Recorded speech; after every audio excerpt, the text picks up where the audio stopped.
Hello, my friends. Can you hear me all right? Um, do you hear me all right?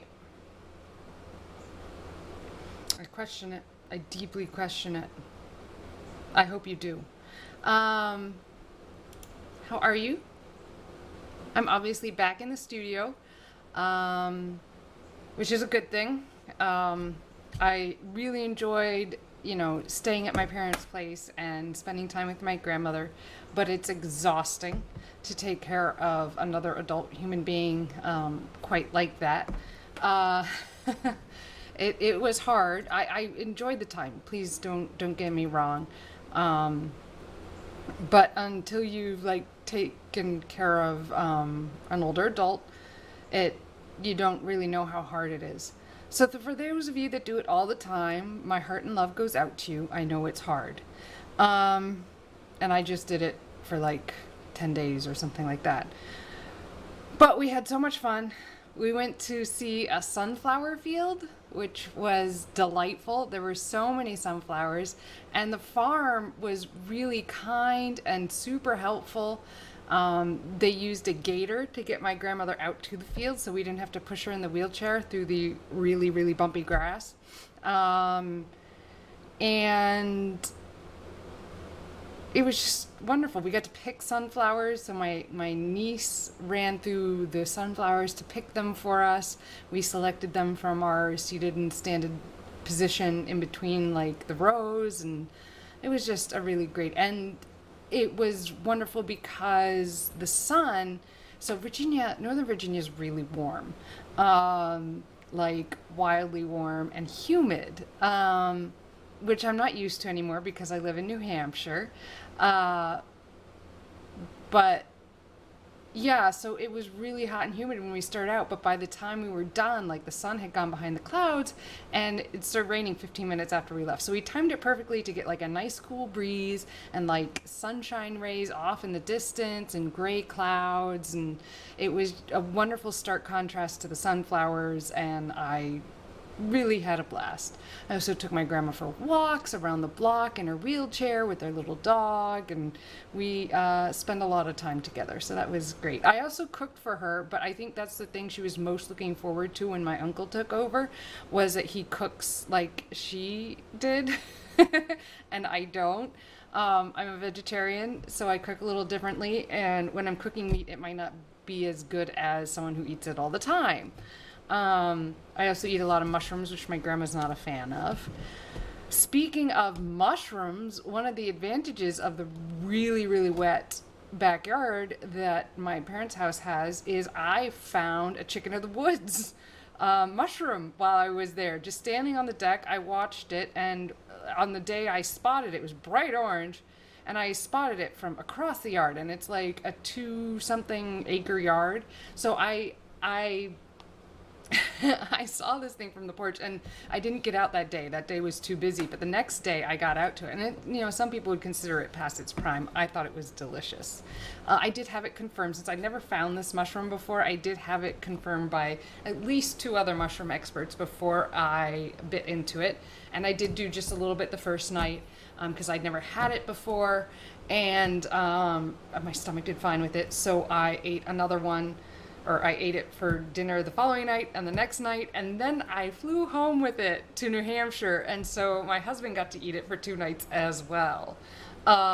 It was delicious. Chicken of the woods had a great texture, a completely different mushroom flavor. My grandmother, who hates mushrooms, took a bite and she was like, "Oh, actually, that's all right." And my uncle was like, "Oh, that's pretty good." So that was fun. I also got to spend some time with my uncle, which I really enjoyed. I haven't been able to spend as much time with him, and we just, shared family stories and just connected on, areas we struggle and don't struggle. So it was delightful. Those things were. My narcolepsy was a huge challenge that I didn't quite anticipate. I knew it would be a challenge enough that I said the bed should be down on the main living floor and not upstairs. What I didn't account for was just my brain not sending me into REM as much as I need, because it was constantly listening for the air horn from my grandmother's room and the old dog that lived on that main floor with me, who needed to go out on a regular basis. So Um, he was good at waking me up. He started with gentle noises and then went to a bark if I didn't move. So he at least seemed to understand how to wake me up from narcolepsy. Um, but yeah, that was that was hard. Um, so much so that I used disability assistance to get through the airport on my way home. I looked funny. I was going up in that bag I made, right? That's enormous and carrying everything. And I'm like, I need disability assistance. And they're like, what? I was like, no, I really do. So those of us with narcolepsy, when we're that tired, we could really fall asleep sitting on, the tram to get to the next terminal or sitting and waiting for our flight. So my disability assistance was to make sure I got to the gate, and that with that level of sleepiness, of course, there's confusion. So, like, I'm usually pretty good at navigating airports. You follow the signs, you end up where you've got to go. I was not quite up for that. But Abraham at Dulles got me where I needed to go, so I felt really good and safe, and I didn't need the wheelchair. I didn't want the wheelchair. Really, sitting in the wheelchair would make me fall asleep, but he guided me to my gate, and I got there, and I got to get on the plane just a little early, so my slowness didn't slow other people down or the flight. It all ended up pretty solid. I'm still a little bit recovering. I'm still definitely tired. I'm getting back into the normal routine of sleeping and waking and drinking coffee. But I kind of felt it scarily driving to my chiropractor's this afternoon. So I felt that and just was like, definitely not driving more today. Gonna take it easy. That's a big update for you all. Did you guys enjoy seeing Layla, the corgi puppy, on the stream last week? That's something I bet you weren't quite anticipating. I wasn't either. She was a delight. She shakes, she lies down, and she sits on command already at 11 weeks. So my brother appears to be doing a wonderful job training her. She's adorable. And so I painted her in watercolors and did that in about an hour and a half. So not bad, not bad. A quick watercolor. Today is going to be all about these skulls. You guys know, if you've been following a little bit, I've been trying to cast these little skull bottles that I have on my, condiment shelf, for lack of a better word. I've been trying to cast those in Alginate and then Plaster for a little bit, but I haven't been happy with the results yet. I have a couple ideas to try and make the results better. One, I'm not going to use the concrete I have. I went and got real plaster, so I think that'll cast a little bit better. Two, I'm going to use cold water, like really cold water. So I've filled a bucket of water here, and I added some icy little things in it, so I'm making really cold water, and this is what I'm going to use to mix both the alginate and the plaster today. I think those things will make the biggest difference in this project at this point in time. It has a crack. This is what I use to water my indoor plants, and it got a crack because it dropped one day, and it's probably like 70 years old, and okay, maybe at least 50. But the duct tape seems to be holding up, so I won't knock it. It is glow-in-the-dark duct tape. Just if you were wondering. What else exciting? I don't know. How are you all doing? That was a huge data dump for me in terms of but what about you all? Anything? Type it in the chat. So yeah, let me begin this process. We're going to start by mixing the alginate, and once the alginate has set, we will mix the plaster and pull the glass out of it. Now, why aren't we using silicone? So what is the end goal here for this project? It's a good question. I want a silicone mold that I can reuse to make skulls. I want it to be my own mold. I want it to have a few key elements, like some of the anatomical features, and I want to be able to pour resin skulls, basically. I have skull molds, things that my brother has gifted me, but I use them for food. And so once you use something for resin or other non-edibles, switching it back to food use is really frowned upon. So I don't recommend that. Instead, I will make my own. So silicone silica, glass, they stick, okay? Silicone sticks to glass. You can use that to your advantage in various scenarios. We did for a rain barrel once, and the silicone really stuck to the glass. You know, you can use it to your advantage, but you need to know that silicone really sticks to glass. So how do I cast a skull out of glass? I'll go get it. Right, like this one. How do you cast a skull out of glass like this that is going to stick to the material you ultimately want your mold out of? Well, you use an interim material. In this case, our interim material is going to be alginate. I'm reaching here for this. And here are, I do have two results from our previous experiments. Right here, they're actually different weights because I did mix them at different ratios. Like this was the peanut butter mixture, and I just wasn't thrilled with the number of like bubbles and things in it. If you can see that, I just didn't like that. This was the lighter one, which has fewer bubbles but not enough structural integrity. Yeah, so we're switching away from this concrete that I was using, and we're gonna go back and we're gonna use plaster, which I think will help. Put those aside for now. And I'm going to keep going after this guy because I think this guy has just a little bit more. I just scraped the plaster with my nail. That felt awful. Oh, okay, cool. Don't do that.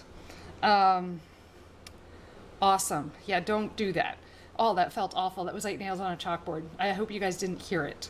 Yeah, so this is the mold I'm going to use. I think these people copied this mold. There's just a little more definition in this one, so I think this is the original, and these people copied. This was from like a vodka brand or something. I've put highlighter fluid in it so that it glows under black light and stuff, because that's fun, but that's not super duper important to us here today, is it? But there's highlighter fluid. That's the liquid. This one has the label fell off. Turpentine or mineral spirits, odorless mineral spirits in it. They're my vials, right? My magic potions when I'm painting. I've been finding that these containers, these deli containers, are working really well for the size of this project. Ultimately, we're going to end up with the skull cast into here in both the alginate, and then pouring the plaster positive to then make a silicone negative. Any questions so far?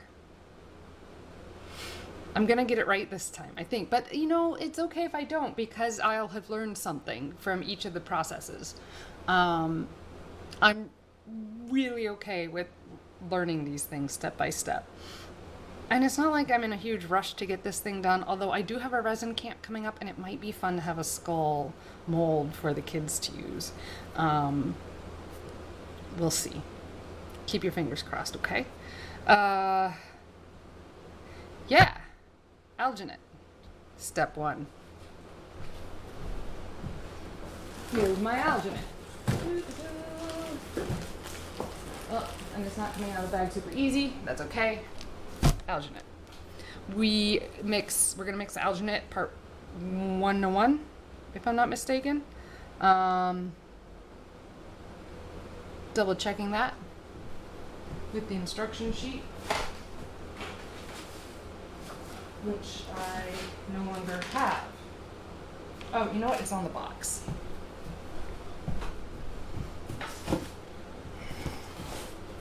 Here we go. This is the box. It is on the box with the labels over it. Please leave the label uncovered. How about leaving the directions uncovered?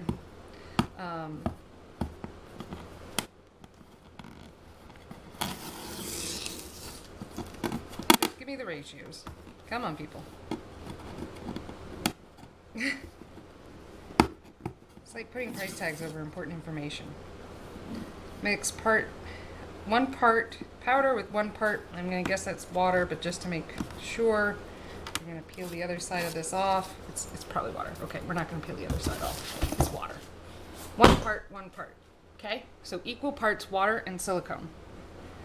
Oh, the one thing I did want to check is which one goes in first. The powder is listed first, so we shall do that.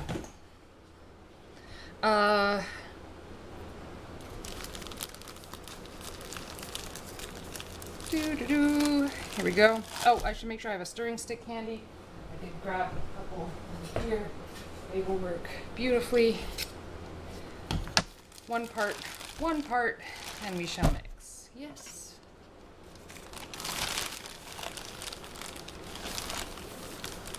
I am looking at doing a special stream. I'm hoping on my birthday. I don't know. I'm in talks with someone, a makeup artist who wants to come and do my makeup on the stream. So you'll see me like with sans makeup at the start, and then at the end I'll be glamorous. So my birthday is coming up, but we'll keep it on the wraps for now. It's in less than a month. Barely less than a month, but less than a month. So yeah, I think that'll be fun. What do you think? You guys want to see me get made up by a makeup artist? It could be fun. Alright, so that's 1 part by volume alginate. Now we're going to add 1 part by volume cold water. Ice cold. Okay? Ice cold water.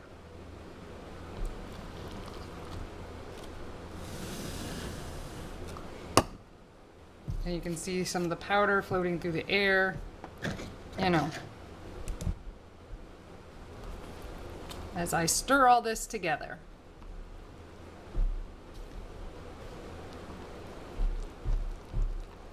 Alginate's pretty easy to work with. It's a pretty safe material. If you go to the dentist and get like a mold of your teeth made for like braces or a retainer, this is the material they're sticking in your mouth in that weird tray to get an impression.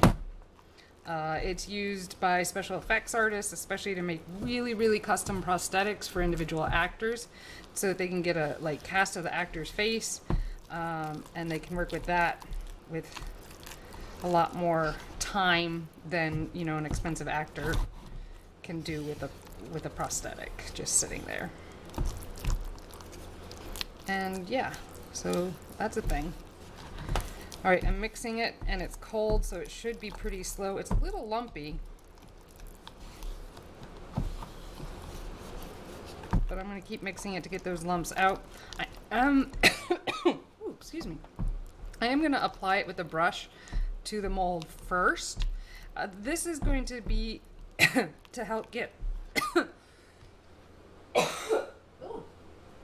dying over here. I got the COVID. I don't think so, at least. I don't think so. So see, it's suddenly kind of smooth. That's what we're looking for. Smoother than brownie batter, I would say. There's still a few lumps, but I think they'll come out. It's starting to stiffen. So what I want to do is get the details of those teeth. So I'm going to paint it on there. And I'm using a pretty beat up brush actually for this process, so that I don't destroy a brush. This stuff does wash out if you get it right away, but if you don't, you're working with something a lot harder. And I'm gonna get it into the eyes, and the nose has been a problem, so I wanna make sure to get that in there. But everywhere there's detail that's important to this project, I really wanna get that alginate on directly. Because those areas that could form bubbles unintentionally or any of that stuff, you wanna fill in ahead of time so that we don't do that. Simplest explanation possible. I'm hoping the cold really slows down the setting process.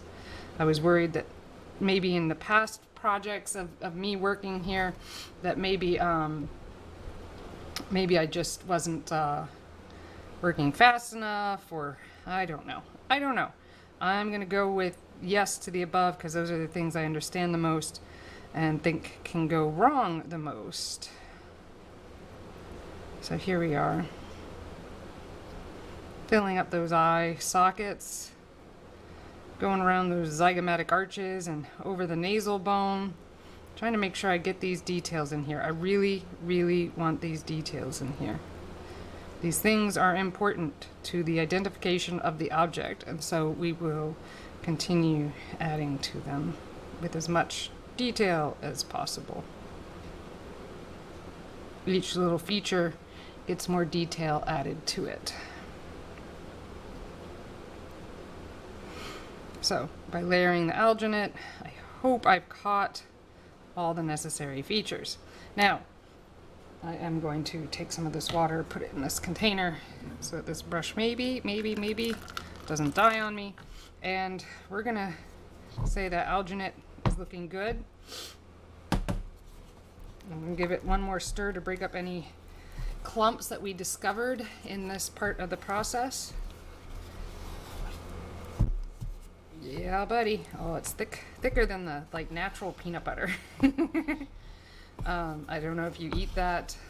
We've switched to it recently because they don't add sugar to it, and I'm tired of peanut butter adding sugar. You really don't need it. My husband made the switch, and now we're fully there. All right, and I press it in pretty much all the way. And I'm going to kind of scoop it up over.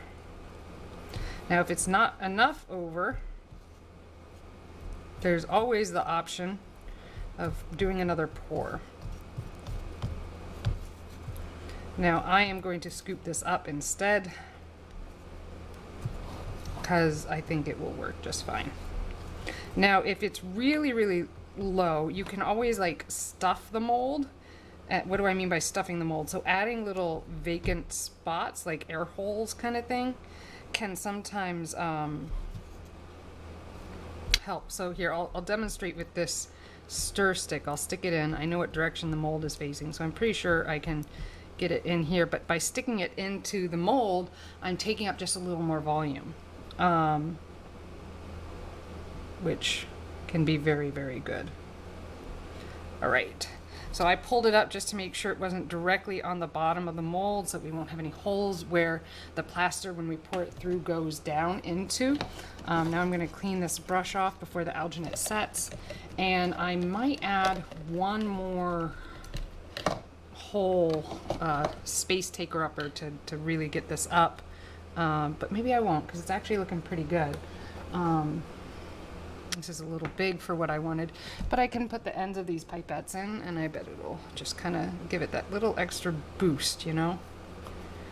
Just a little more volume to take up. Using things that I'm pretty sure are gonna pull away from the alginate. A Sharpie. I'm getting creative here. Just trying to give a little more volume to the alginate. What am I thinking here? Do you think this is going to work? I'm hoping this will work. Ooh, another pipette. Just, just gives basically whatever volume it's displacing here. It just gives that much more alginate to the mold. And I think I feel it beginning to set. All right. Is that exciting? I'm excited. We're going to let it set. The plaster has a longer working time, but we're not going to go ahead and mix that just yet. Can you think of any variables I should change to do a second skull with? I could add a little more alginate and a little more water. I'm seeing it at the bottom here. I don't want that.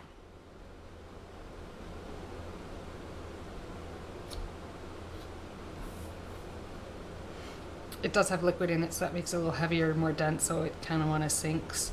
There we go. I can just sit here and hold it and talk to you. Would that be exciting? Not exactly what you came to see, but I do need to hold this up off the bottom. So that's what I'm going to do for a moment. It won't take too long for this to set, I promise. Other exciting things. School is getting ready to start here in New Hampshire. It's about a month away, a little bit shorter. Actually, it's less than a month away. It's like 3 weeks away. So like all the teachers are starting to go back to their classrooms and starting to do their work and setting up their lesson plans. So that's a little stressful, but cool. I have taken a part-time position as a in-school art teacher, which I've never done before. I've always been like supplemental or after school. I think I'm going to learn a lot, which is why I'm doing it. And I think it'll be fun. I've been organizing the classroom like every Tuesday for a couple hours, about 4 hours here and there. And I'm making good progress, and the room is like way more functional, and it's got like little drawers, and that's adorable. I got rid of all the tall shelves so I can put more artwork on the wall. And I'm working to get the classroom a little more digital, so that we can like maybe get to digital art. I don't know that we have the budget for that just yet, but I'll at least be able to show examples and lesson plans and goals on a projector in the classroom. So those kinds of things are super exciting. What else?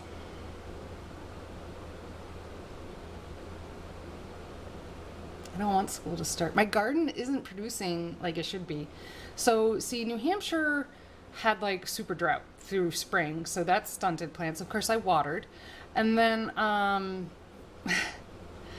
then we've been almost flooded for the last week, 2 weeks. It was like constant rain, so all the nutrients in the soil that I composted and amended the soil with like have drained down and are gone.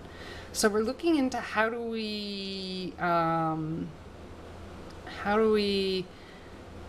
feed our plants without harming the environment. And I've settled on a fish emulsion, which isn't that surprising from a choice standpoint. Oh, there's Alginate on my face.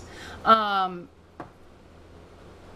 I'm hoping that works. So we're not getting a lot of fruit. I think we've had a total of 3 sun gold cherry tomatoes, 2 cucumbers, lots of peppers. The peppers are doing well. They really enjoyed that heat that came really early in the season. So this may be the year for peppers, which is good because I planted almost a whole bed of peppers. I did Hungarian black peppers. I did a Carolina Reaper pepper, a couple early jalapeno peppers, hot banana pepper, paprika pepper, peppercino pepper, maybe a black or a white sweet pepper. I think that's right. So there's that. The peppers are doing well. Our tomatoes are struggling. The cucumbers are finally getting a handle of it, but I don't have any green beans yet. And I was just looking through my Facebook, from a year ago or whatever, and I definitely had full-grown, like, heirloom stripy tomatoes. German striped tomatoes is what I grew, so they were like yellow and orange pinwheels. And I definitely had green beans, and I don't have those right now. So that makes me worried. I'm sure it'll be fine, but I really, really, really would like to have those things start coming in so that I know like my garden's not going to be a failure. All right, I think I've held this up long enough. It's not completely set, but I don't think it's going to sink down. And I don't see it coming through on the bottom, so we're good. It's the advantage of a nice clear container. It's not moving up and down, but I see a little bit of weight difference as I tilt this way and that way, like in through here. It just kind of wrinkles a little bit. So we're going to let that go, and I'm going to clean this space. Because I'm rarely good at cleaning. We know this. Yes? I'm not a clean person. That's why Kai is like the end-all be-all of this studio. It's true.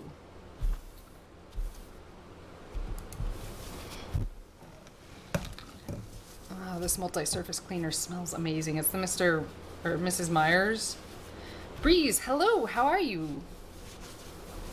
I'm cleaning up my space as I make more skulls.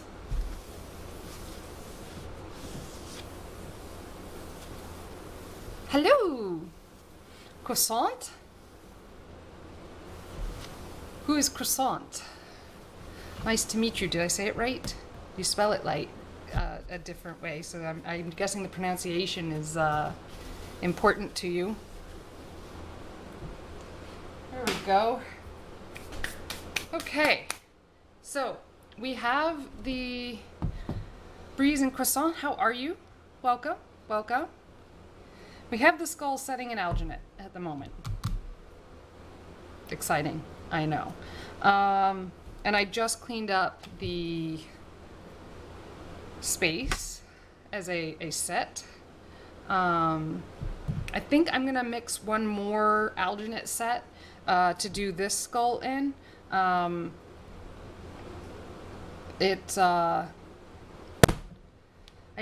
to have a backup tonight. I do, because I really want to get this done properly.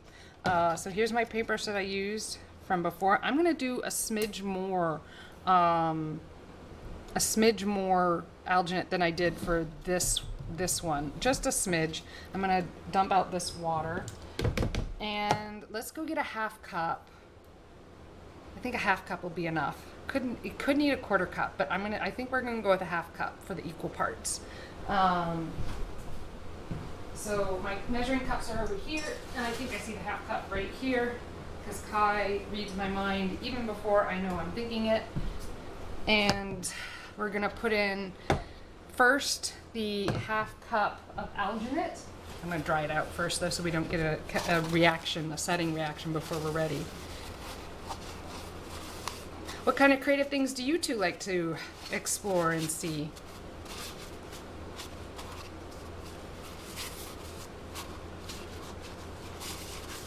There we are. That looks and feels dry. Here's my measuring cup. I'm gonna pull out the Alginate again. Where did I put it? Oh, I put it on the floor. That's a good place for it. Thanks! This was made by a student. You can get it on Teespring. It says he went outside and boom, he exploded. And then I guess we'll stay inside this year. It was for summer camp last year when we were still trying to figure out all the COVID stuff, and so summer camps had to be remote because it was kind of terrifying. We know now how to protect ourselves, but still terrifying. You can get it on Teespring. I should probably put the link in the chat, huh? Give me a second. I have other shirts too. We did just close orders for this year's summer camp shirt. But thank you. I will tell Alex, the artist, that you loved it. He actually made this comic the year before in 2019 that was about a man trying to eat healthy. And so the man ate a grape and then went outside and he exploded. He went outside and he exploded. And this is that frame. And it was just funny as I was looking through the artwork that had been created in the summer camp beforehand, in the year beforehand, that that this was a frame in it, that he went outside and he exploded. It was just too close to real life in a weird kind of way. And plus I got to put a student's artwork on a t-shirt. They did a really great job with their design. So it's even his like handwriting and all of that kind of stuff. So really, really great experience. Hold on, I'm wiping off my hands so I can use the keyboard. Did I did not scoop the second. I didn't scoop the half cup. Hold on. Ooh, I'm making a mess. Are you excited for the mess? We are usually into messes here.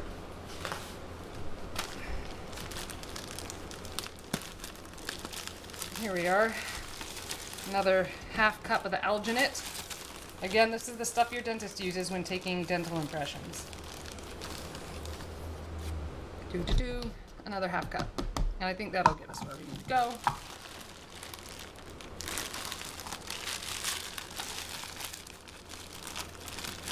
Tie it in a knot so moisture doesn't get in, because if moisture gets in, it'll set. And we don't want that. We want it to stay nice, powdery algae.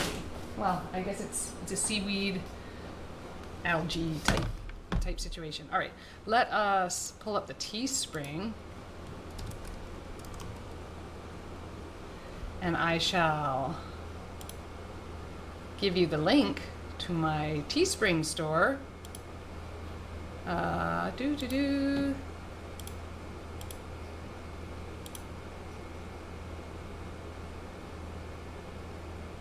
Here we are.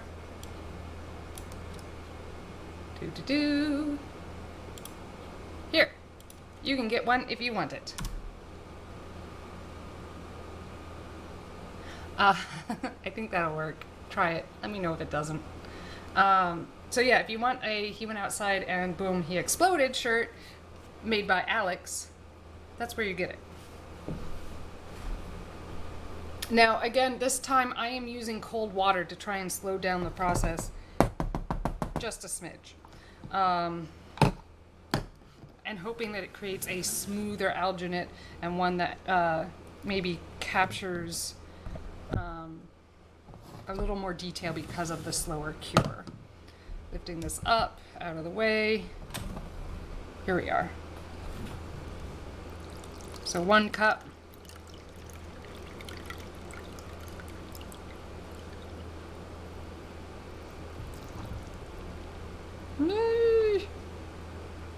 Almost looks like smoke coming off of it, and then a 1/2 cup.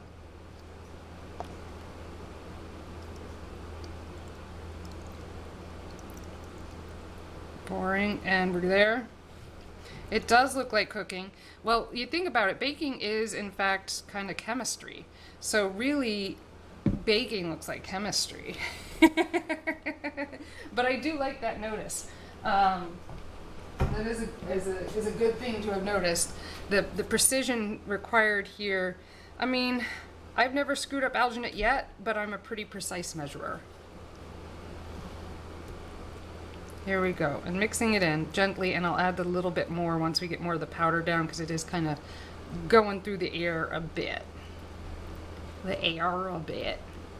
There we are. There we are. And now for the last 1/2 cup, and mixing it in. Alginate really is a fun material to work with, especially if you're taking molds or casting things. It's just delightful.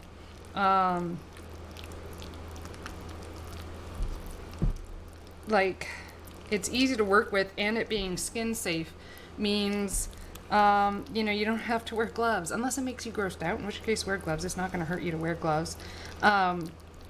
You do have to make sure you're not wearing latex gloves when you're working with silicone, however, because latex gloves will halt the setting process of the silicone, the curing process, just as a side note. But right now we're working with the alginate, so we don't even have to think about it. It's looking a little lumpy for my taste, so I'm going to keep stirring. I am, as I mentioned, I'm using ice water because I want that slower process, and I hope that that lets us break up maybe more of the clumps in this. I don't know, it's my little experiment. Just knowing that my studio tends to be on the warm side, I have chosen to go for cold water. Hopefully eliminating some of the challenges I had the last time I tried this. Do you guys try creative stuff and discover that sometimes it fails? It's a really common creative experience. Things fail all the time.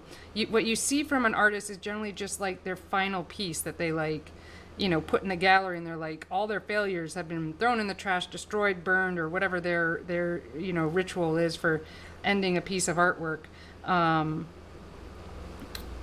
So, you know, you don't see the mistakes. You feel like a meme maybe from like having to try things over and over. Which meme do you feel like?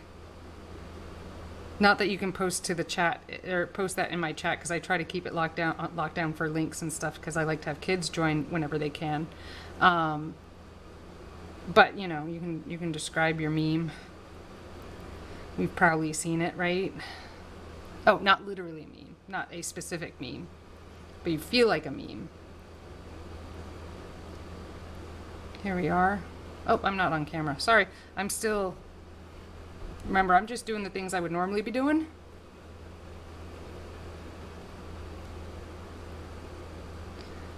There we are. So I'm using a paintbrush to get the alginate into the nooks and crannies of this piece, so that I have fewer bubbles up against the surface of what I'm casting. This is especially important for the like features, because I feel that those are defining characteristics of the skull that I would really like to capture. And working with it like this is letting me know that it is beginning to set. We are almost to the setting time. You don't know anymore. Thinking moment that you can think. No worries. Considering, reconsidering. That's the joys of being human. You can change your mind on anything at any time. There we go. And it's starting to drip down. So it still has some viscosity to it. It's not totally set. But I want those features painted. All right. And now, okay, see that? Those features are pretty painted. It's pretty well covered. I'm going to mix this together one more time. Hope that helps with any of the clumps. There we are. Mixy mix, mix, mix, mix. There we go. I like the way this is looking. This is looking great. So now I lift this up and I'm gonna push it into the alginate, hoping I'm not capturing any bubbles down below. Now, because I mixed a little more alginate this time, I'm not going to need to do the process where I kind of stuffed it to kind of get it a little bit higher up. But I am going to have to hold it again because it's going to want to go down all the way to the bottom. I'm tapping it to release any bubbles that are kind of like hovering or thinking about going to the surface. And hoping that it releases any bubbles that are like connected to... That's a better sound, isn't it? That are like connected to the object that I'm casting, which in this case is the glass bottle. I know you can't see what I'm doing. Here we go.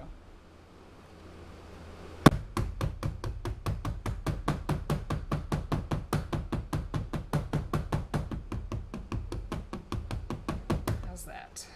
It's looking pretty good. So I'm gonna sit here for a couple minutes. I'll let it fade in and out as I clean, I guess. You can see it go down and up as I pull it and let it sink, just to get that cleaning process started, because I'm terrible at it.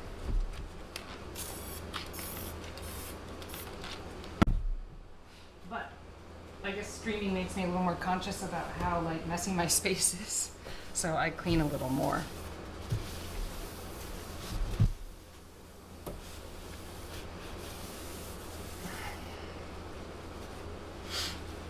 But how are you doing, Breeze? Breeze 837. I think it's been a while since I've seen you on here.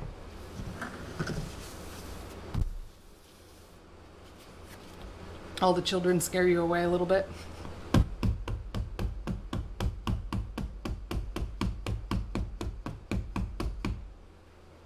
There we go. Getting bubbles out, popping the ones at the surface. They're not as important. As long as they're not up against my object that I'm casting, it's not as big a deal to me. But this is how you get it out.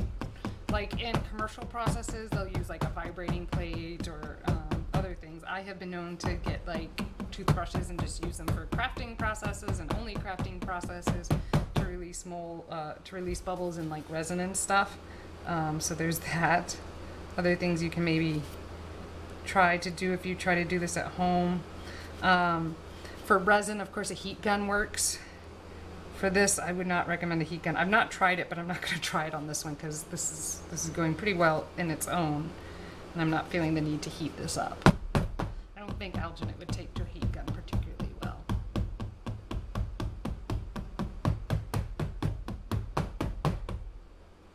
Not bad. Not bad at all. And I think the ice water, so there's a little bit of condensation on the outside, so I think the ice water is helping. Okay, I think we have the bubbles mostly through. So now I'm going to talk again. You know, I'm going to get a glass of water while I hold this up.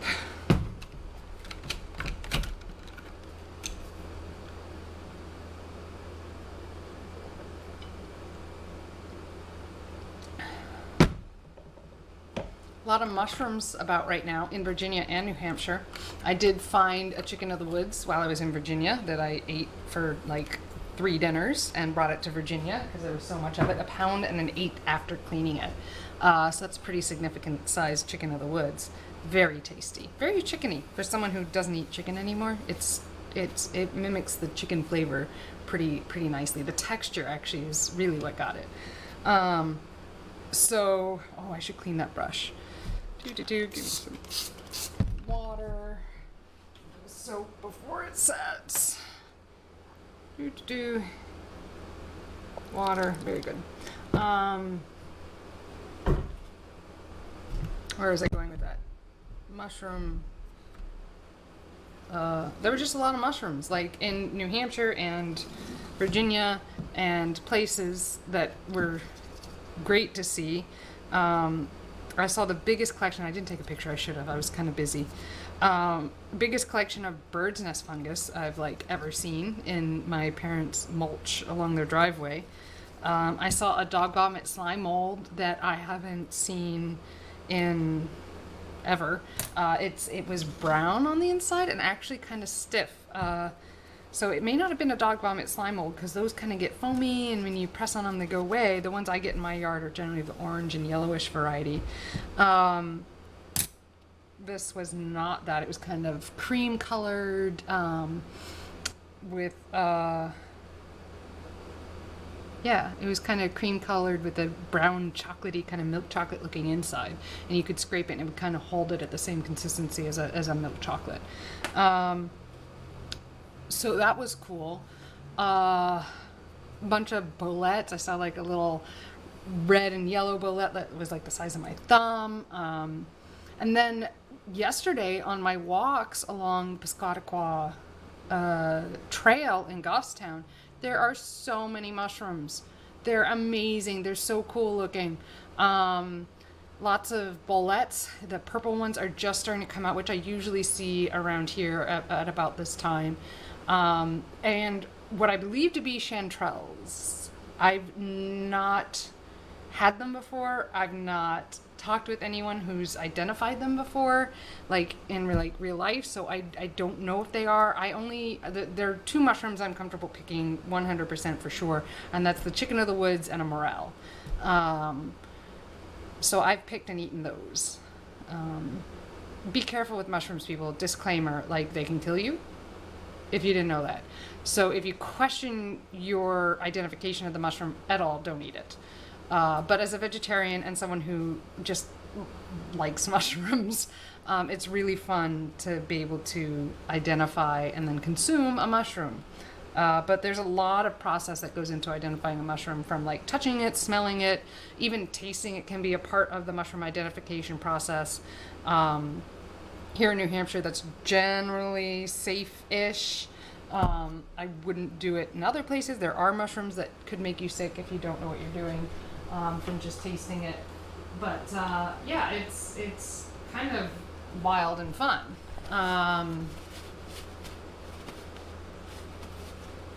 What else? Yeah, so I'm pretty sure there's some cinnamon chanterelles. I don't know. So I pulled out my mushroom identification book, and I've been looking at them. I don't think all of the chanterelles are in here, but I think it was this red chanterelle, and online some people are calling them cinnamon chanterelles. I don't know if you can see that. So they're pretty cool, and they're supposed to be a choice edible. See right here it says red chanterelle, spore print, and it's delicious. So we go to page 82 where we can learn more about it. Field guides like this are super important. 82 is over here. There we are. 82 red chanterelle. You can take spore prints. You want to identify the stalk, fruiting, solitary or in groups, under certain trees, and if it's not under those trees, don't eat. So it says, so this one, the red, edible, but regarded by some as lower in quality than some other chanterelles. And, because some mushroom people can be snobs, because they're really good at finding them, so they don't mind getting the less delicious ones. I don't know. It's something I enjoy doing, I guess. But I did not take the chanterelles, even though they're supposed to be pretty tasty. I don't know enough to identify them consistently.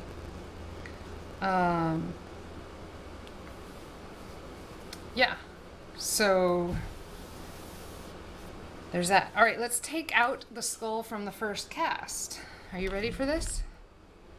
We've been going almost an hour, and I'm pretty sure this is set. Look, it's pretty solid. I don't squeeze it and get much give. I mean, it has some flexibility, kind of like a silicone, but it's not like, it's a little different from a silicone. After you work with it, you'll get what I'm going at. But I'm gonna go ahead and pull these space savers out. See, and this is why Alginate's awesome, is it just kind of comes right off.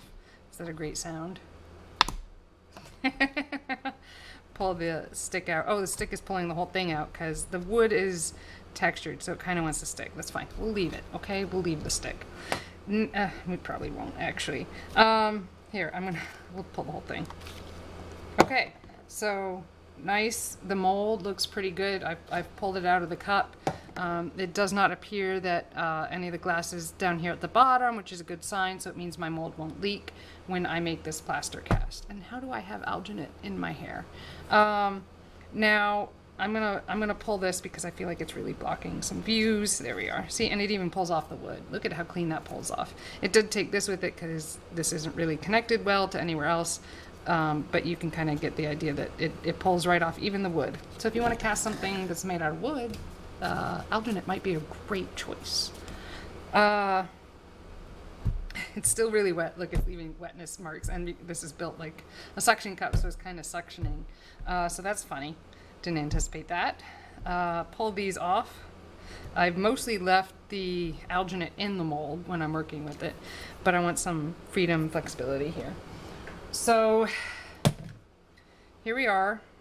It does peel right off. I don't know if you can see that. It peels right off the glass, which is why we chose this. And I'm pretty convinced that it's set. So I'm going to go around the top of this with my knife so I can get a really smooth line and a good understanding of what's going on here. And then what I think I'm going to do is I'm going to slice kind of an X to get this out. I'm pretty sure this is going to be thick enough that it won't cause a problem to pull out. You can see that it's pulling right away. The thing that's going to be the hardest about getting this out of the alginate mold is that it's going to create suction, just like this is creating suction here. Here, I'll be quiet for a second. Can you hear that? Right, it's creating a little bit of a suction with this indent. And so the object inside the mold is also going to do the same thing. So we're going to cut to release it so that my cut lines are like really accessible and not jagged. You can just pull it through and let it rip the mold, but I like a cleaner line because I find it easier to clean up later.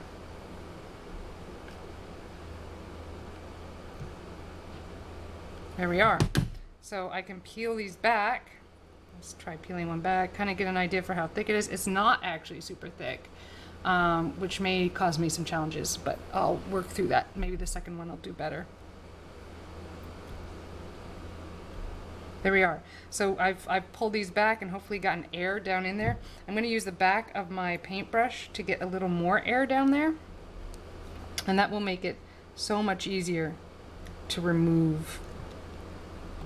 See, I've stuck the brush in, and I'm leaving the brush in, and I'm going to pull it right out, I hope. Whew, there we are. No alginate left behind on the facial features here of the skull, which is a really, really great sign. All right, I'm going to take a peek on the inside, maybe with a flashlight. Where's my flashlight? Glow in the dark one, because it's the one I have available. Because I want to see how it did at capturing the skull frontal features. This is not going to show up for you guys, I don't think. Ooh, solid on the mandible.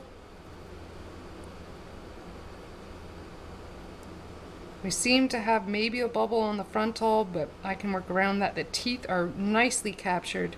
Little bit of bubble edge on the temporal bone. Overall, quite solid. So what I'm doing here is, see if I can show you. I'm looking in here and just, oh look, I can kind of. See that? It's a pretty solid cast. Not bad, right? I'm pretty happy. So I'm going to take out the, and look, it captured the wood texture. I don't know, can you see that with the light? Yeah. Let's, yeah. Maybe I should switch views. How's this? So you guys can see more of my hands instead of my face. I always forget I have this view. I should be doing this more. Here we are. So I'm gonna pull, I'm not convinced this one's fully set yet. It might be. This one has more bubbles. I wonder why. I wonder what I did different. I did add that water a little bit second. That's probably what I did that was different. All right, I'm peeling it away, and now I'm gonna carve down and do an X cut just like I did before.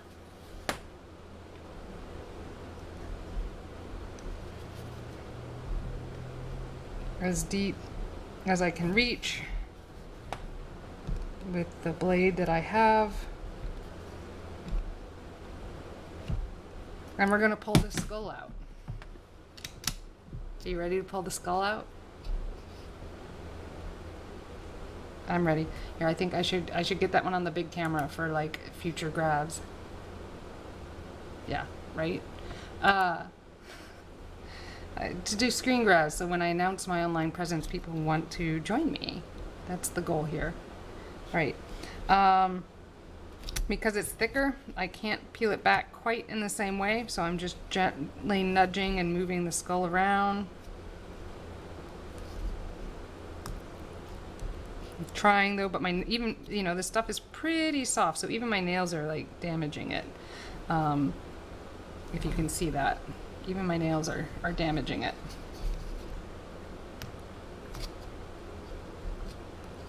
Here we go. Which is why we want to be super careful when we pull this out. I'm going to do the paintbrush trick again. I'm going to stick it down in the hole. And I'm going to pull up. And that lets air go into the mold that can replace the volume we're pulling out. Okay, that's all right. I'm going to go towards this spot. How's that? We're getting there.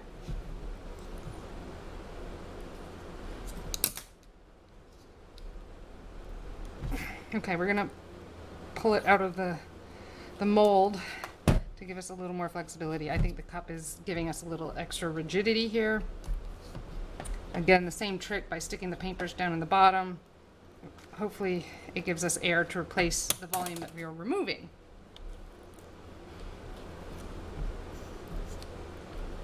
Oh, this one feels like it's breaking a lot more. It probably is.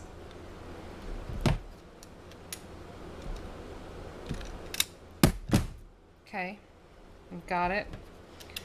Giving it a little nudge here as well. Ooh, oh, I heard it. I heard it. I think it's gonna let it go. I think this is gonna be the one. Ah, yeah, buddy. Look at that. All right, let's check the mold for bubbles and things. I don't even remember which direction this one was facing. It looks like it was that way. A little bit of bubblage.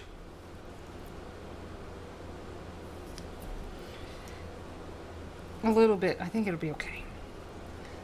Bubbles can be okay. All right.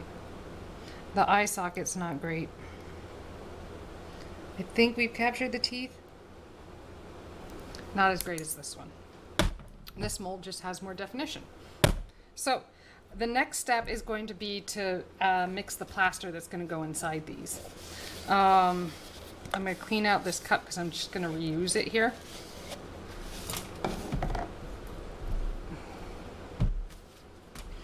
You ready for this? I have plaster. Here's my bag of plaster. It's been sitting in the background. So it says, this one specifically, to use clean cold water. And it says 2 parts of the plaster of Paris to 1 part cold water. Stir until you reach a smooth consistency. And don't mix more than can be used in 6 to 10 minutes. Discard any unused material or materials as begin to harden. So the working time is 6 to 10 minutes. The setting time is about 20 to 30. We're gonna go at this, okay? You ready for this? I'm gonna clean this out. And yeah, clean it out of the alginate and the soap.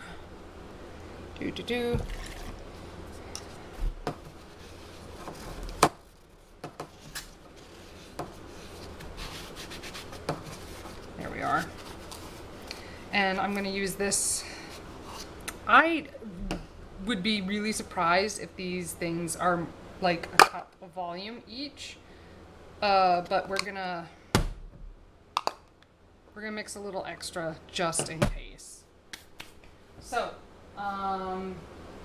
the ratio is 2 parts plaster, 1 part cold water. 2 parts plaster, 1 cup water.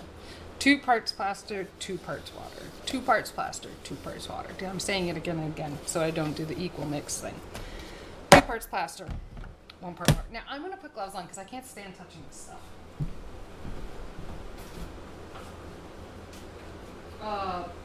Things like chalk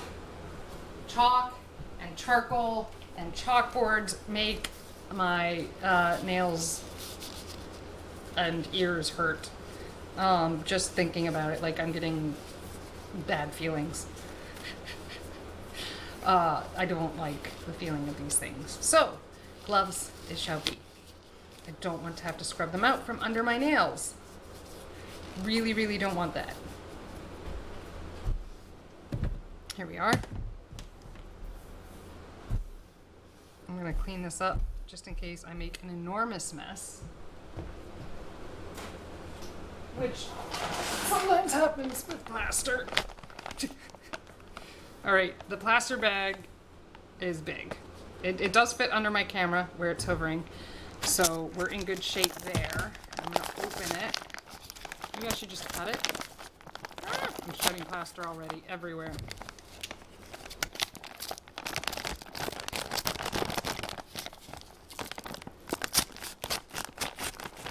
If you use plaster a lot, you should wear a mask. I don't, but I do a lot of other things, so maybe I should be wearing a mask. There we go. Can you see inside of it? The plaster! Ah! Are you excited? It's the plaster. Okay. 1 cup plaster. No, 2 cups plaster, 1 cup water. Double checking. 2 parts plaster, 1 part cold water. So 2 parts, and I'm doing cups here. 2 parts of plaster.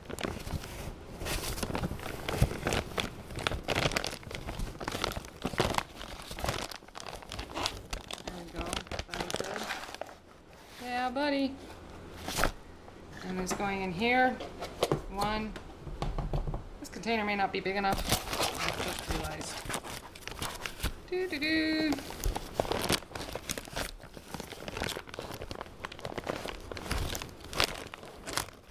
scraping it on the side of the bag, get it nice and even. And yeah, 1 cup of water isn't going to fit in here. I know you can't see it. The 1 cup of water is not going to fit in here. So we're going to switch to one of the bigger containers right here. This will be hunky-dory. Where did the term hunky-dory come from? All right. Dropping this back over here. Cool. And we're going to get a little bit of water. We're going to put the plaster into this giant mixing bowl. Yeah, I'm going to have some left over. I have some molds I can grab. It's always such a waste to have waste material, extra material. So I have some extras that I shall use. Pour the water in. Cool. Now, one of the cool things about plaster that you may not know is that it does undergo an exothermic reaction as it sets, which means it heats itself up. It's pretty cool. It lets heat go as part of its curing process.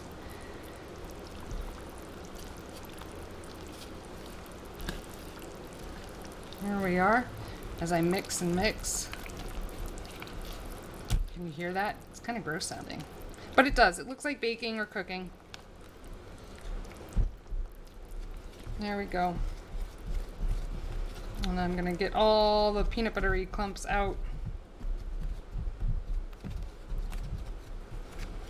And mix it together.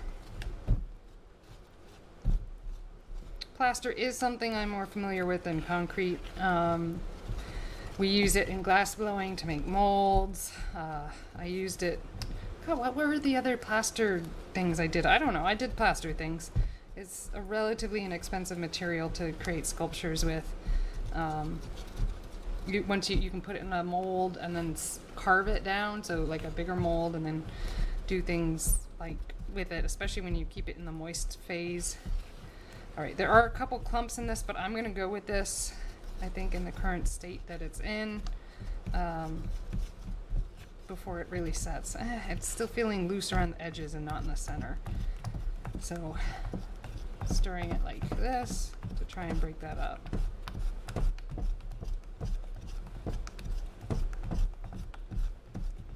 All right, okay, that's a little better. Way better, actually. First, this mold. How am I gonna do this? I'm gonna pinch it open, maybe, and then put a dollop in. Dollop. Why am I doing a dollop? I'm gonna paint the facial features. I didn't explain that ahead of time. I'm gonna paint the facial features. I think maybe the alginate's a little too soft for that. Never mind. Never mind. I thought it was a good idea, and it might even be a good idea, but I don't think it's gonna work. Okay, pouring it in. I'm moving quickly because we have 6 to 10 minutes of working time on this, and I really don't want it to set before then. So I'm putting it in, and then I'm gonna tap it to release any bubbles.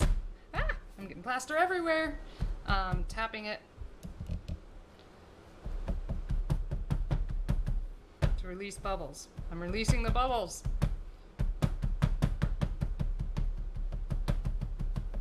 Tapping to release bubbles, and I'm gonna do that to the bottom of this one as well.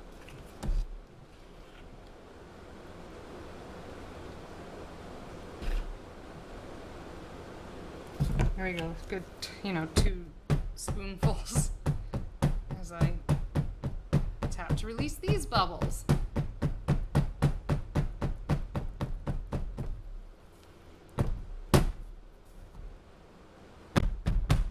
And again.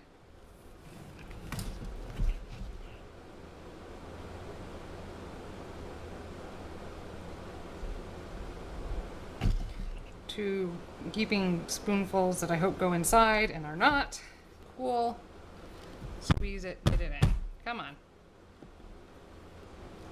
Come on. I know, I'm making a mess. That's what you guys come to see, isn't it? Me make a mess. Here we are. And you wonder why Kai puts up with me.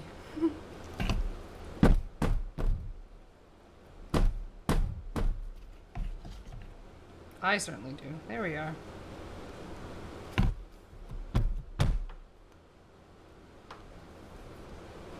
Working it, getting it in. Coolness. In it goes. And tapping to release bubbles, because we don't want bubbles. No bubbles. I feel like Edna, right? No capes. No bubbles. Bubbles are bad. Bubbles mean our object won't look like what we want it to.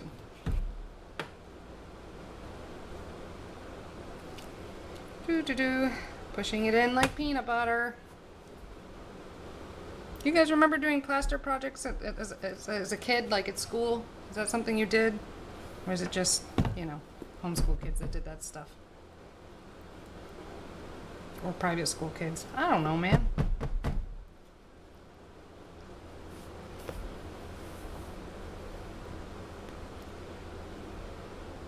Working it. Putting it in here. Coolness. Remember, we gotta tap to get the bubbles out. It's important.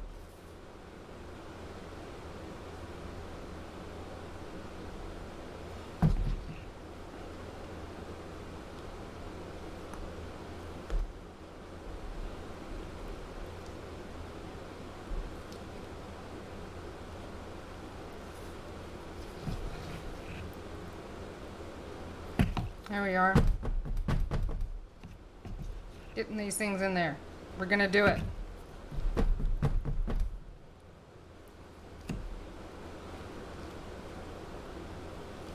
Getting all the plaster in there. Tapping so the bubbles have less, less to travel as I shake your entire view of me.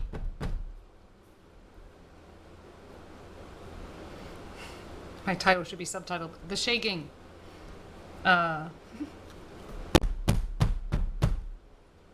Between the sewing machines, which are ready for me to pick up now, by the way. I finally heard back. They are in functioning order again.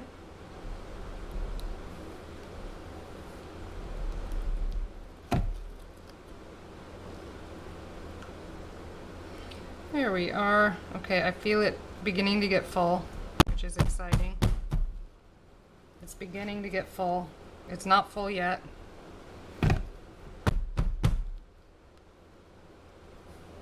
Almost there.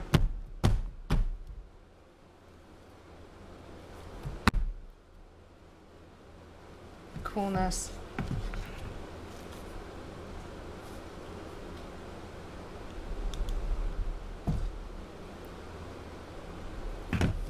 Filling both molds at the same time because why not? Why not? No one's given me a reason not to. Here's hoping I'm really actually at the stage I think I am. And this isn't just a bubble at the top here. You see that? We'll let it set for a minute, give it an opportunity to pop if it's a bubble. That one's a bubble. Cool. A little more left.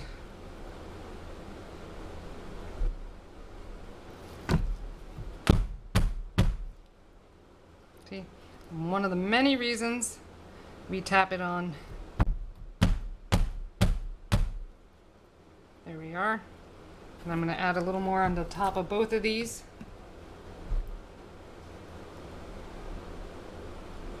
Really send that message home. Okay, I'm going to grab some molds real quick of a different sort that I didn't make. And then put on new gloves and call it a thing, I think. There you go, more molds. Yay for more molds. Mostly these like crystal resin shaped molds because that's what I have. Especially the ones that need cleaning. I shall fill them that one with plaster so I can take out those pieces. I think it'll work. Oh, those look the same. I know I have at least 3 different shapes here. And yeah, right? So I think I've got all 3 here now. Cool. We'll fill those. Get new gloves. Vinyl ones, though we're not using silk clean. Who put away dirty gloves in the clean gloves? Like, who does that? Kids. I can tell you right now, it's kids. Kids do that. I wouldn't work with them if I didn't love them. All right. Creative solutions to problems they've not encountered before, every time. Now we're gonna fill these up. Yeah? Before all this plaster sets. Because they're kind of fun to just kind of have.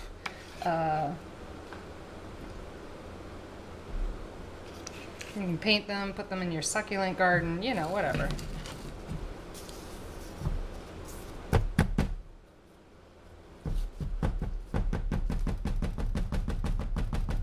Oh, I'm not on camera again. Here we go, hold on. Let me get on camera.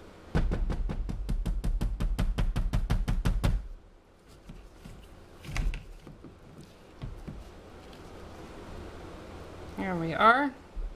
And it is setting. I can feel that beginning to happen. I don't feel a temperature shift yet. Not bad, not bad. I don't think this last mold is going to get full, but that's okay. I'll start filling it. It can be a partial. Still valuable, I think. What do I know? What has value? Will someone pay me for it? Probably not. Does that mean it has value? I'm sure. I'm going to learn something from each of these. as I try to remember to keep my hands in camera. It gets harder and harder the more complex the project I'm doing.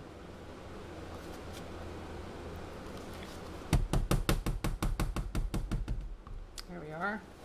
A little more of this crazy plaster paste.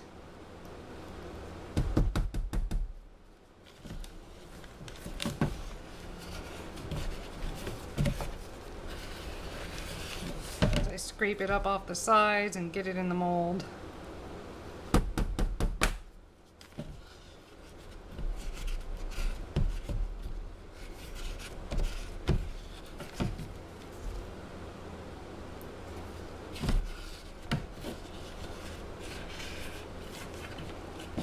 Not bad. So at this stage, it's just easier to let it set in the container that I mixed it in and pop it out by making the container flex, and the plaster will be more brittle. Coolness, coolness. Oh, I squished it in, not anticipating that it would want to stick like that. There we go. Tap these like crazy. Move them out of the way here so that I can clean my space again. And I'm going to keep my gloves on to do that because it's plaster and it has that chalky feeling to it, and I don't like it. I don't like it. And that's okay. Cool. How long will these take to set? Well, the directions say 20 to 30 minutes.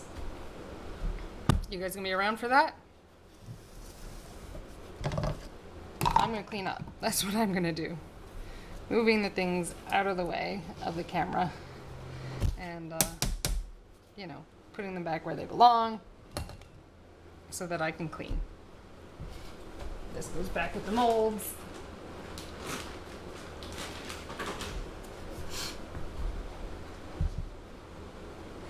And we'll use this multi-surface cleaner again.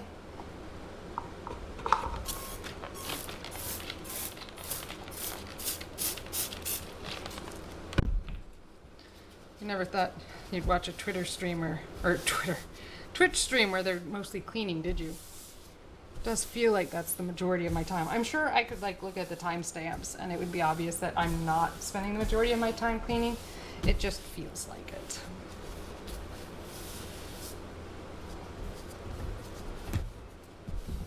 There we are, cleaning it all up. Doo-doo. Nice. Nice, nice, nice. Pretty happy with that. Hang the flashlight back where I found it before because that was pretty successful. And the knife. Maybe one of these days you guys will actually see the front of my teaching station here, and you can see how I have it set up so that my most common tools are within reach, and you know, I kind of know where the less common ones are. It's all helpful stuff. All right, we're gonna go to water at this point because I don't think the soap is actually helping, and plaster just kind of multiplies as you use it. There we are.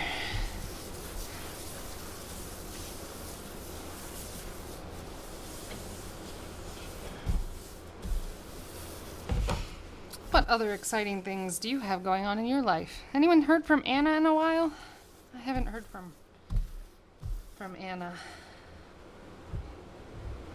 Hi Anna, if you're around. Just saying, hi.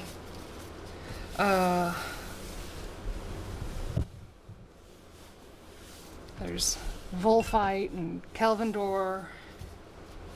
Who else? Hemlock? Not hemlock, hairlock. I don't know, where y'all at? I scared you away with the children, didn't I? Too much. Children are too much. They're noisy. And they don't clean up after themselves.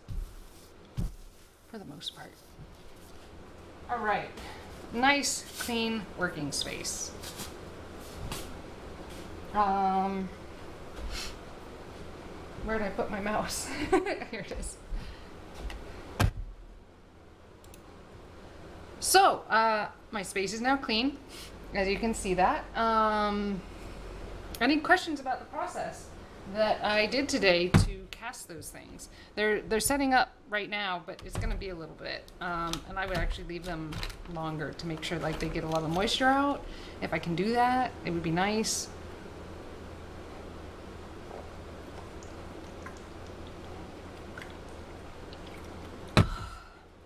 Hydrate, people.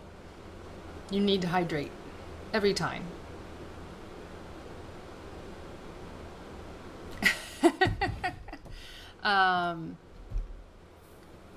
Get the alginate out of your hair. What other exciting things? Oh, I had a strange experience last night. How about that? Do you want to hear about a strange experience? So, if you know me, you know I spent like a year not really walking after training for a triathlon that like destroyed my foot and made it so I couldn't walk. I was in like a boot and a peg leg and crutches and a wheelchair, and I did all of that. It was the worst, the absolute worst. So there was that. But so I'm not supposed to do certain things on my foot. I'm not allowed to jump. I'm not allowed to run. I have to be careful with it. Right now, I have to work up to... See, there's still alginate in my hair. I need to work up to being able to even like push off the wall when I'm swimming to do my turns. Right now, I'm swimming without doing any kind of push off the wall because that's a jumping motion. And my foot was really hurting. I'd forgotten I wasn't there yet. So last night, I was just lying on the couch and my left foot started to cramp. I'm like, okay, relax it, right? I had a banana that morning, so it shouldn't be a big deal. And then, what do you know? The right one goes. And the right one's the one I'm not even supposed to use. So it cramped around my surgical site. I'm not even supposed to use that muscle. Like, I'm not allowed to jump. I'm not allowed to, like, push. I'm not allowed to, like, I mean, you know, a little bit for my PT, right? A little up, down. But I'm not supposed to jump, no hugely forceful things off of that foot. And it cramped. And so now my muscles are all sore around the surgical site. Anyone have that? How do you stop a Charlie horse from happening someplace on a muscle that you're not even supposed to use? Suggestions, please, in the comments. Please. Any other exciting things? We picked up another summer camp. We're doing the resin camp the week of the 16th. And we picked up an outdoor summer camp for Manchester City that we're just finishing the negotiations for. We're going to do the Naturalist series at Doors Pond. So if you're in the Manchester area, check that out. We'd love to have your kids in that class. The resin camp might have one more opening left. Yeah, it might have one more opening left. The Doors Pond class will be the Naturalist class, and it will be open to up to 15 students. So sign up through Manchester City. I'll be getting those sign-up links soon. And I can promote it on my Facebook or Instagram. So watch those channels for sign-up links if you're in the New Hampshire area and think you might want to send your kid. That's all I have really going on right now. I guess that's the end of my stream. It's been real. I've enjoyed this. I'm going to let those set. I'll take pictures, probably post them on Instagram or something. So do follow that if you don't already, because funness. And yeah, you know, do the things. Oh, can I just say, if you haven't been vaccinated, please go do that. And if you're not wearing a mask, maybe start thinking about wearing it again, vaccinated or unvaccinated. If you're in New Hampshire, we're hovering at like, hovering. We're hovering Yes, I say it funny, are hovering at the 58 to 59% overall vaccination rate for the state, which is not ideal. Now, Hooksett has done a great job, and they're at 74%, but Manchester, New Hampshire is subpar. We're at 54%, I think it was. We're 44. Yeah, I think it's 54. So that's cool. And I don't see like 50% of people walking around stores in masks. So we know somebody is lying. And that could kill me because I'm a compromised person. So please get vaccinated if you just haven't done that yet. And wear your mask to like protect yourself and others, because the Delta variant can spread to people who aren't, well, it can spread to people who even are vaccinated, and it can kill people who are not vaccinated. And there are some of us that are still kind of at risk. So yeah, vaccines, wear masks, PSA of the day. Just saying, like, if you ask me, you send me a message, a direct message on Instagram, I'll send you my mask pattern. Okay, how about that? Is that an incentive? My mask pattern is the best. Look at me. Aren't I adorable?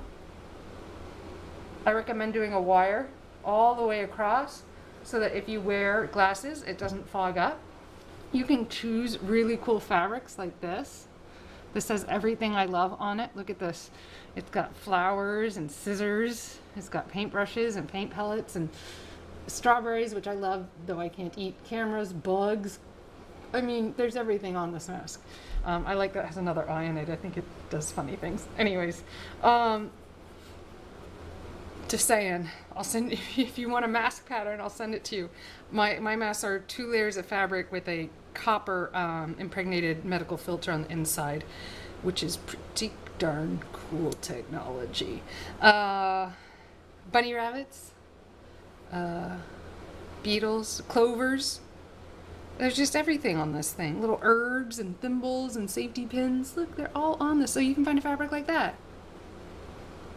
All right. Peace, love, and science. Always. Peace, love, and science for the whole world. I hope to see you next time.